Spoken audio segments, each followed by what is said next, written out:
Pemirsa, dugaan pelanggaran etik Ketua DPR Setia Novanto akan memasuki tahap persidangan. Publik berharap Mahkamah Kehormatan Dewan dapat menggelar sidang secara terbuka dan transparan. Lembaga penegak etik anggota Dewan itu diharapkan tidak lagi mengulur waktu dan sebaiknya langsung fokus terhadap substansi persoalan. Mahkamah Kehormatan Dewan hari ini kembali menggelar rapat internal setelah Selasa lalu memutuskan Menteri ESDM Sudirman Said memenuhi syarat legal standing sebagai pelapor pelanggar etik anggota Dewan Perwakilan Rakyat.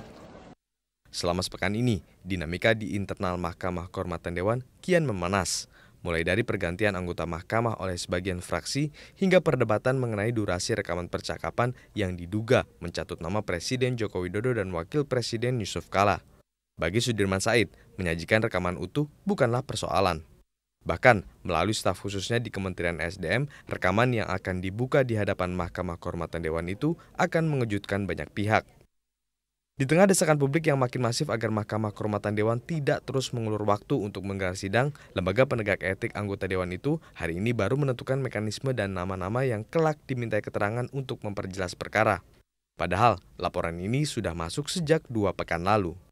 Saya pribadi khawatir sebetulnya ini yang lagi dicari-cari gitu. Bagaimana caranya supaya pokok soalnya yaitu soal kemungkinan dugaan adanya pencatutan nama presiden untuk kepentingan pribadi itu tidak dipersoalkan tapi diturunkan menjadi semata hanya karena yang bersangkutan diduga melakukan pertemuan yang tidak etik ya dengan salah satu perusahaan besar di Indonesia gitu.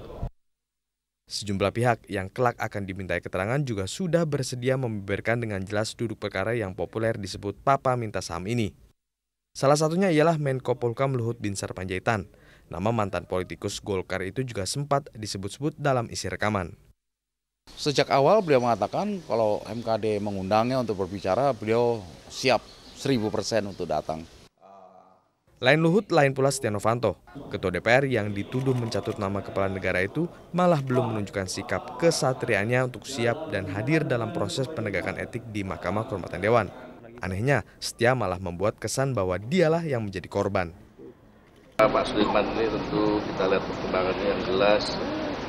Saya apapun untuk Pak Sudirman itu mungkin dia ada hal-hal yang hilang untuk apapun. Setelah ini selesai, tentu saya akan memaafkan lah kalau memang hal ini karena mungkin Sudirman juga lalai atau hal-hal ini tentu hal yang saya tidak tahu backgroundnya, tetapi saya sebagai manusia tentu apapun masalahnya tentu saya persilahkan. Berkali-kali publik mengingatkan bahwa Mahkamah Kehormatan Dewan harus terbuka dan transparan dalam menyidang Setia.